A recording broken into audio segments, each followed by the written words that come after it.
Welcome to Pennsylvania in Focus. I'm Anthony Hinnon, Pennsylvania reporter for the Center Square. Joining me today is the Center Square's Pennsylvania editor, Kristen Smith. Kristen, we're looking at a House bill floating around now that's causing some controversy over giving jobless benefits to striking workers. What exactly is happening?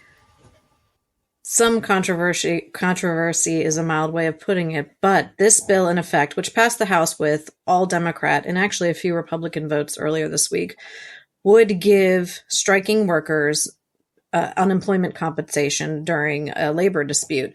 This is notable because in order to get jobless benefits, you have to have left your job against your will, essentially, without voluntarily quitting. So this is saying that striking workers are a part of that class of workers who are losing their jobs beyond their control. It's interesting because strikes can go on for months and workers themselves are not necessarily the end-all be-all as to whether that strike happens or not. And you have union officials at the top kind of making those calls at the end of the day.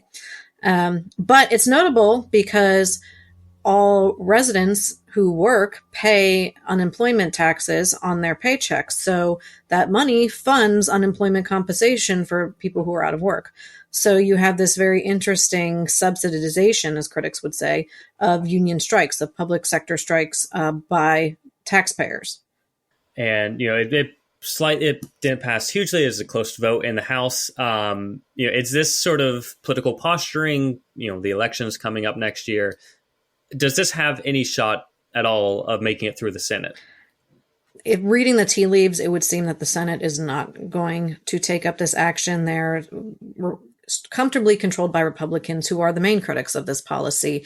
It's definitely more of an ideological perspective from Democrats and pro-unionists who believe that the time has come to help protect workers, whether they are public sector or private sector, and whether they belong to a union that's supposed to represent their interests, but for whatever reason, striking has become part of those interests.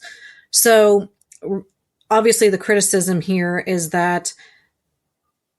just the fundamental change that's happening under the bill is, do taxpayers have to subsidize workers who are not working due to a labor dispute, which they can go on for months, as we all see nationally what's going on with labor strikes and how that's impacted people. And they've gone on for months. So there is, in effect, families that are going without income based on these decisions that they don't always have control over. But fundamentally, the idea of having taxpayers pay for these unemployment benefits through their paychecks, that is an ideological divide that I do not think the Senate will be able to overcome. And this bill, does it apply? Is this only private striking workers? Does this also apply to public labor unions? How vast is this bill? I'm not certain the answer to that. I think when we think of striking unions, we do think broadly public sector, and that's where my mind goes to as well. But there are private unions as well. And feasibly, it seems that this bill would apply to both, although, don't quote me, I could be wrong. But again, you're talking, and it's hard to understand the cost of what this might be because strikes are so unpredictable and how long they go on and how many people are involved. So trying to understand what this would cost taxpayers is really hard to do. So it's this kind of polarizing idea of how do we think about striking workers and what, do they have access to other people who may have lost their job because they were laid off and for other reasons out of their control. I think it really depends on what your perspective is on this issue.